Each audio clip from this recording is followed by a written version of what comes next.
In the Philippines, up to 80% of all businesses are family-owned. They are the undeniable engine of the national economy, driving everything from regional retail to national logistics.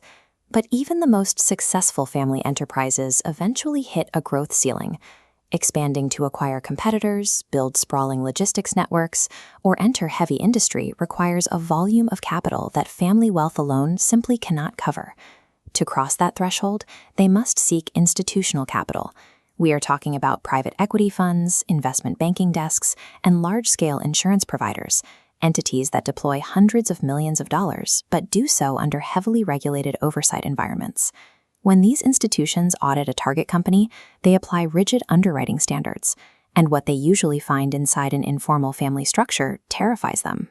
They see commingled personal and business expenses and operations entirely bottlenecked by a single founder. If that central founder suddenly becomes incapacitated and there is no professional chain of command in place, the company enters signatory paralysis. Contracts stall, payroll freezes, and the business grinds to a halt in a matter of days. Institutional capital cannot tolerate that level of operational exposure. They operate on strict fiduciary mandates, requiring guaranteed business continuity and a contractually defined exit horizon, usually within 3 to 7 years. Institutional capital flows towards systems, not individuals. Securing this funding means rebuilding the company's internal structure specifically to eliminate key person risk. To bridge the gap between an informal family-run operation and an investor-ready enterprise, a private company must execute a strict 4-phase transition roadmap. Phase 1 tackles legal and corporate hygiene. Management untangles personal family outlays from corporate accounts and completely abandons aggressive, informal tax minimization practices. This chart illustrates the required financial cleanup. Investors demand statements audited to Philippine financial reporting standards. By filtering out the erratic noise of owner expenses and discretionary spending, the company presents a clean, normalized EBITDA, proving its actual operating margins. Phase 2 forces a governance reconstitution. The days of a rubber stamp family committee are over. The business must adopt the stringent controls expected of a corporation vested with public interest. This means breaking up the family monopoly. The company injects a mandatory 20% block of independent directors for objective oversight. These independent voices detach to form specialized oversight rings, specifically leading the audit and risk oversight committees, separate from family influence. Together, these first 2 phases transition the company's strategic and financial control from the subjective whims of a family to objective, verifiable market standards. Phase 3 addresses the talent pool through financial professionalization. This marks the formal end of nepotism, enforced by drafting a strict family constitution. The next generation of family members can no longer inherit executive roles by default. To enter the business, they are mandated to prove themselves first, usually through years of documented success at outside, unrelated companies.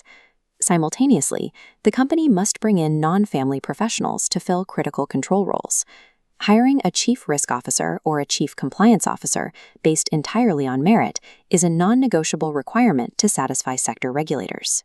With talent and reporting lines professionalized, founders and institutional investors enter Phase 4, deal structuring, where they negotiate the legally binding shareholders agreement. This diagram outlines how investors manage minority risk. They bake heavily protective mechanisms into the contract, establishing veto rights over major capital expenditures, and using drag-along provisions to legally force majority family shareholders to participate in a total sale of the company. Every clause negotiated here serves a singular purpose, guaranteeing a predefined, structured pathway to liquidate the investment on schedule. These final 2 phases bind the founding family to professional discipline through strict legal contracts, ensuring outside capital remains shielded from internal family disputes and retains a clear route to liquidity.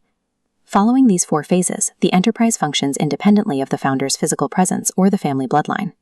The organization now operates with strict, impenetrable boundaries.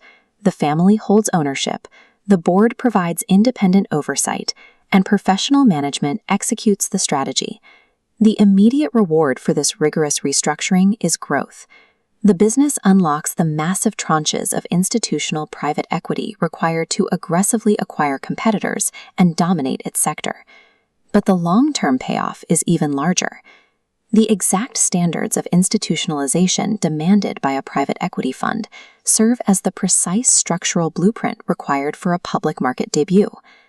By stepping back from absolute, centralized control, founding families do not lose their companies. Instead, they secure a multi-generational legacy and position themselves perfectly for a highly lucrative exit.